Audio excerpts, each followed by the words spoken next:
내 안에 잠자고 있는 나의 가능성은 정말 나만 이렇게 슬쩍 엿볼 수 있는 것 같아요. 그리고 이런 확신은 안녕하세요 여러분. 오늘은 조금 편안하게 이야기해보려고 이렇게 마이크를 들고 있습니다. 이게 되게 가까이서 이렇게 속삭이듯이 해야 되더라고요. 그래서 제가 이렇게 좀 가수 마냥 마이크를 들고 있는 점을 양해를 해주시면 감사할 것 같아요. 오늘의 주제는 스스로를 믿어야 하는 이유를 저의 에피소드들을 통해서 말씀드리려고 해요. 제가 진짜 좋아하는 말이 있는데요. 바로 이 짤입니다.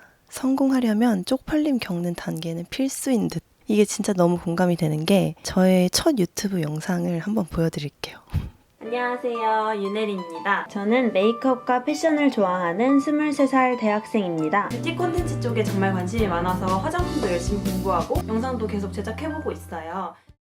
지금 보면은 진짜 말도 안 될 정도로 너무너무 창피한 영상이죠. 근데 그때 당시에는 그렇게 창피하지가 않았어요. 저는 나름대로 잘 만들었다고 생각했거든요. 제가 창피해서 저 영상을 못 올리고 시작을 안 했더라면 지금 제 인생이 얼마나 달라졌을지 그런 생각이 드는데, 최근에 제 유튜브에 이런 댓글이 달렸어요. 저 사람은 운이 좋은 듯. 근데 제가 그 댓글을 보고 좀 뭔가 슬픈 거예요. 저는 되게 열심히 기회를 막 잡아온 사람인데 쟤는 운이 좋았어 이렇게 말을 해버리는 게 내가 여태까지 해온 노력들이 있는데 그런 아쉬운 마음이 들더라고요. 정말 아무것도 없는 그냥 대학생이었어요. 그때 당시 로드샵이 되게 전성기여서 제가 화장품을 좋아하니까 하나하나 살 때마다 그냥 네이버 블로그에다가 대충 막 리뷰를 적었어요. 근데 그렇게 리뷰를 뭐 한두 개씩 적다 보니까 리뷰를 적는 서포터즈 활동에도 지원을 하게 되고, 거기서 협찬받은 물품들로 또 리뷰를 쓰고 데이터를 좀 쌓다 보니까 주변에서도 혜린이는 이런 거를 하는구나를 인식을 했나 봐요. 알고 지내던 친구가 자기가 화장품 중소기업에서 일을 하는데 여기서 일반인 모델을 구하고 있다.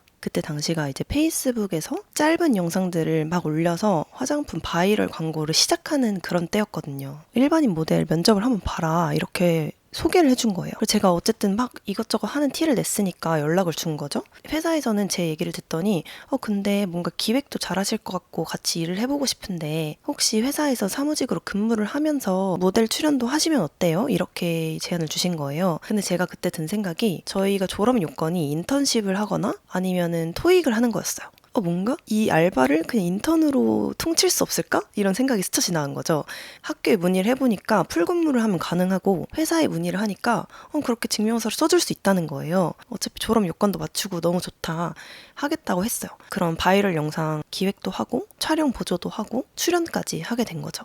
그렇게 2달을 일을 했더니 관련된 것들이 보이기 시작하는 거예요. 그때 또 뷰티 유튜브가 막 물이 오를 때였는데 에뛰드에서 화장품을 협찬해 줄 테니까 리뷰 영상을 만들어줄 사람을 구해요. 그런 공고를 보고 저거 내가 해야겠다. 내가 하면 딱이잖아 라는 생각이 들어서 아까 그 첫 영상을 찍은 거예요. 근데 지금 보면은 진짜 화장도 진짜 못하고, 사람들이 저한테 가장 많이 물었던 질문이 얼굴 다 까고 유튜브 하는 거 창피하지 않아? 쪽팔리지 않아? 이런 얘기를 많이 했거든요. 근데 뭔가 저는 제가 잘할 것 같았고 내 안의 가능성을 혼자 본 거예요. 쪽팔리다는 생각을 먼저 하면 브레이크가 걸리니까 그런 생각 자체를 안 하려고 했던 것 같아요. 아무튼 그렇게 저는 뷰티 유튜브로 시작을 했는데 너무 스트레스를 받는 거예요. 적성에 이게 안 맞는 거예요, 뷰티가. 화장에 별로 관심도 없는 사람이 막 촬영 기획하고 메이크업 연습해서 소개를 하고 또 세팅하고 촬영하고 편집하고 그 어색한 나의 모습이 고통스러운 거예요, 너무. 그래서 이거는 진짜 안 되겠다. 근데 그 와중에 제가 여행을 갔거든요. 그냥 여행 가는 거 한번 찍어볼까? 하고 여행 브이로그를 올렸는데 그거는 진짜 너무 적성에 잘 맞고 너무 재밌고 사람들 반응도 좋은 거예요. 그래서 나는 여행이나 일상 이런 쪽으로 컨텐츠를 바꿔야겠다라는 생각을 하게 됐어요. 근데 제가 아예 아무것도 안 한 채로 그냥 살았다면 여기까지 디벨롭이 되지 않았을 것 같거든요. 근데 어떻게 보면 그 방황하고 혼란스럽고 고통스러운 시간 속에서 제가 어떤 걸 잘하는지를 딱 발견하는 순간이 오더라고요. 그때 당시에는 그런 거를 하는 사람이 별로 없었기 때문에 누군가는 쟤는 좀 이상한 거를 하는 애, 저거 쪽팔리게 왜 해? 이렇게 보였을 수도 있는데, 그렇게 생각하기보다 생각을 전환하면 아무도 안 하는 거는 내가 첫 번째가 될 수 있다는 증거거든요. 그래서 시선을 조금 바꿔서 내가 이 잠깐의 창피함 딛고 일어나면 나는 첫 번째 선두가 될 수 있다. 나는 이걸 해내는 첫 번째 사람이 될 수 있다. 라는 쪽으로 생각하면 새로운 길이 보이는 것 같아요. 취준생 브이로그를 많이 올렸었는데 그때 당시에는 그런 내용을 올리는 사람이 한 명도 없었어요. 취준생이라는 단어를 검색했을 때 뉴스 정도만 나오는 그런 시기였어요. 그래서 저도 이거를 시작을 하면서 이거를 올려도 될까?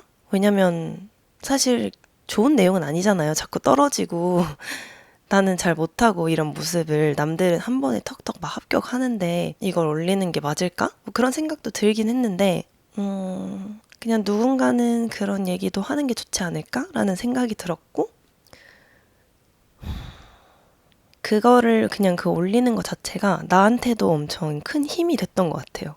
여기서 또 다시 그 짤이 나타나죠. 성공하려면 쪽팔림을 딛고 일어나는 단계가 필수다. 저도 이제 열등감이 안 든 건 아니에요. 그 당시에 브이로그가 한참 유행을 하다 보니까 뭐 별거 안 찍어서 올리는데 조회수가 더 잘 나오시는 분들도 있고 감성 브이로그가 유행을 타기 시작하면서 다른 분들은 막 너무 예쁘고 디자인도 감각적으로 영상 올리는데 저는 그냥 유치한 것 같고 촌스러운 것 같고 악플도 막 달리고 나는 떡상도 안 되고 안 그래도 취준생인데 너무 자존감이 떨어지는 거예요. 다른 사람은 자고 일어나면 막 1만 회, 2만 회가 찍히는데 왜 나는 막 며칠이 지나도 3천 회밖에 안 될까 막 이런 고민을 하면서 저도 열등감이 되게 들었던 것 같아요. 그래서 저는 막 이렇게 생각을 했어요. 난 조회수 200밖에 안 나왔는데 이렇게 생각하던 거를 아니야 근데 내가 방문을 열고 들어갔는데 거기에 200명이 모여서 혜리님 영상 잘 봤어요 라고 말을 한다면 그거는 진짜 어마어마한 숫자잖아. 그러니까 조회수가 200, 300 나온다고 해도 잘하고 있는 거야. 이렇게 스스로를 위로하고 그렇게 생각하니까 기분이 한결 나아지더라고요. 그리고 나서 다시 생각을 했어요. 내가 현실적으로 이렇게 열등감을 느끼는 부분은 따라갈 수가 없는 부분이다. 내가 갑자기 디자이너분들처럼 디자인을 잘할 수도 없는 거고 그렇다면 내가 잘할 수 있는 부분은 뭘까? 내가 잘하는 거를 좀 더 개발해보자. 근데 그때 당시에 많은 분들이 댓글을 달아주시는 게 혜리님 참 솔직함을 잘 표현하시는 것 같아요. 하기 힘든 이야기들을 해주시는 게 너무 좋아요. 이런 의견이 있었어서 그럼 나는 예쁘고 감성적인 거는 못하지만 내가 솔직하게 소통하고 공감할 수 있는 이야기를 더 집중적으로 해봐야겠다 마음을 먹었어요. 그냥 밥 먹고 놀고 하는 일상이 아니라 취준을 하면서 어떤 감정을 느끼고 내가 어떤 생각을 했는지 좀 더 일기장 같은 느낌으로 공유를 많이 했던 것 같아요. 그런 와중에서 여러분들이 많이 좋아해 주셨던 이런 글귀들도 지나갔고 너무 나의 단점에 집중을 하기보다 장점에 집중을 하니까 훨씬 더 집중력도 좋아지고 이 일을 추진할 수 있는 힘을 얻었던 것 같아요. 그리고 그런 힘든 시기를 지나왔기 때문에 그 최종 합격 영상에서 이런 생각도 할 수 있었고 또 이런 것들로 인해서 여러분들이 많이 공감을 해주셨고 결국에는 내가 쪽팔림을 딛고 일어나서 좌절과 고난을 거치면서 겪은 이야기들이 지금의 나를 만들어주는 데까지 왔구나. 제가 아주 어릴 때부터 연극을 해보고 싶었는데 공부에 밀려서 스펙 활동하는 거에 밀려서 한 번도 못 해보다가 대학생 방학 때 이제 극단에서 일반인 상대로 워크숍을 열어서 가르쳐주고 공연을 올려주는 과정이 있었어요. 그걸로 막 연극도 해보고 중국 교환학생도 사실 아무 도움이 안 되지만 가보고 화장품 업계도 사실 방송국이랑 관련이 없는데 해보고 또 유튜브 하면서 쇼핑몰 운영도 잠깐 해보고 되게 이것저것을 많이 했는데 그때마다 많이 들었던 질문이 너 방송국 PD 하고 싶다면서 왜 그런 거 왜 해? 그런 거 나중에 아무 도움이 안 돼. 이런 말을 들었는데 진짜 쓸데없는 거 하지 말고 스펙에 도움이 되는 걸 해야 되나? 이런 생각이 들기도 했는데 결론적으로는 이제 마음이 끌리는 대로 내가 할 수 있는 것들은 하나씩 해나갔고 결국에는 무엇 하나 도움이 되지 않았던 게 없었던 게 제가 연극을 총 4달 동안 배우면서 배운 것들이 제가 지금 유튜브 하면서 토크를 좀 더 맛깔나게 하는데 도움이 은근히 많이 된 것 같아요. 연극적인 테크닉들 썰 풀 때마다 여러분들이 너무 좋아해 주시는 구성 요소 중 하나고 저 중국에 갔을 때도 실질적인 도움은 진짜 안 됐어요. 근데 중국에 갔기 때문에 뷰티로 길을 잃었던 저의 유튜브를 중국 교환학생으로 다시 길을 잡을 수가 있었고 정말 컴플렉스했던 영어를 보바를 만나서 데이트를 해보겠다고 정말 열심히 공부해서 영어도 여기까지 올 수가 있었고 중국 생활한 거를 유튜브에 올렸기 때문에 제가 한국으로 돌아와 보고 나서 나중에 한 방송사에서 연락이 온 거예요. 상해를 소개하는 컨텐츠를 찍어서 자기네들한테 공급을 해달라는 그런 요청이었어요. 그때 이미 한국에 있었거든요. 근데 그게 너무 하고 싶은 거예요. 욕심이 나는 거지. 그래서 저 지금 사실 한국에 와 있는데 출연료를 조금만 올려주시면 제가 직접 중국에 가서 다 찍어 올게요. 저 잘할 수 있어요. 이렇게 어필을 해서 그 프로젝트를 따냈어요. 그래서 정말 없는 시간을 짜내서 2박 3일 동안 아침 8시부터 밤 12시까지 미친 듯이 상해를 돌아다니면서 영상을 공급을 했거든요. 그게 이제 JTBC2에 나오는 차트 보고였고, 그 다음 해에 그 방송사에 인턴 공고가 뜬 거예요. 그래서 거기 지원을 하면서 그 얘기도 했고, 그때 제가 그래도 열심히 했기 때문에 거기에 합격을 해서 또 인턴 생활 6개월을 할 수가 있었어요. 결국에는 또 그 회사에서 최종 면접 떨어져가지고 한참 힘든 시기를 보냈는데, 또 지금 와서 생각해보면 그 힘들었던 6개월의 인턴 과정, 그리고 최종 합격을 하지 못했던 과정 덕분에 나는 방송국이랑 그렇게 잘 맞지 않는 사람이구나 라는 거를 또 받아들일 수 있었던 것 같아요. 그렇게 해서 또 새로운 방황이 시작되고, 나는 어느 회사를 가야 될까 해서 어떤 컨텐츠 만드는 스타트업에 가서 면접에서 수모도 당하고